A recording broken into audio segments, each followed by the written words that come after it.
ভয় করে করা উচিত, ঠিক কিনা? সেই দিন কোনো পরিচয় সেই দিন কাছে লাগবে না কিয়ামতের ময়দানে। অনেকে দুই পীরের মুরিদ হয় এই নিয়তে যে দুই পীর দুই হাত ধরে জান্নাতের ভিতরে সে রেখে দিবে, ও গিয়ে জান্নাতে বসে যাবে, বলেন নাউজুবিল্লাহ। পীরের দশা কী হবে সে নিজেই জানে না, ঠিক কিনা বলেন?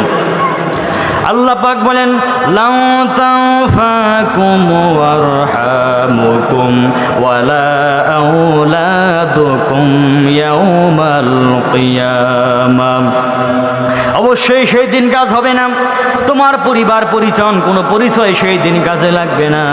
ইয়াউমা ইয়াফিরুল মারউ মিন আখিহি ওয়া উম্মিহি ওয়া সাহিবাতিহি ওয়া বানিহি। তোমার ভাই বোন, পিতামাতা, বন্ধু বান্ধব, স্ত্রী, পরিবার পরিজন কেউ কাজে লাগবে না। সেই দিন আমল যদি ভালো হয় ফয়সালা ভালো হবে, আমল খারাপ হলে কোনো পরিচয় সেই দিন কাজে লাগবে না।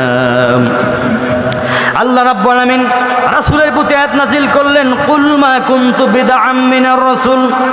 এই রাসূল আপনি বলে দেন আপনার পরিবার পরিজনকে আমি কোনো নতুন রাসূল নাই, আমার পূর্বে অনেক নবী রাসূল এসেছেন।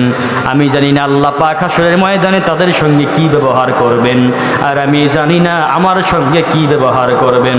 আয়াত নাযিল হওয়ার পরে আল্লাহ রাসূল সাল্লাল্লাহু আলাইহি সাল্লাম তার মেয়েকে ডাকলেন, জামাইকে ডাকলেন, নাতি নাতনি স্ত্রী সবাইকে, পরিবার আহলে বায়তকে ডাকলেন, ডেকে বললেন, ও আমার মেয়ে ফাতেমা, কিয়ামতের দিন মুহাম্মদ সাল্লাল্লাহু আলাইহি সাল্লামের মেয়ে এই হিসেবে কোনো নাজাতের ফয়সালা হবে না।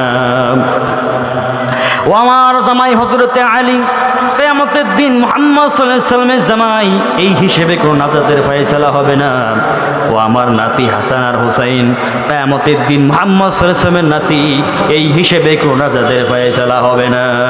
আমল যদি ভালো হয় ফয়সালা ভালো হবে, আমল খারাপ হলে কার মেয়ে, কার নাতি, কার জামাই কোনো পরিচয় সেই দিন কাজে লাগবে না। বলেন সুবহানাল্লাহ।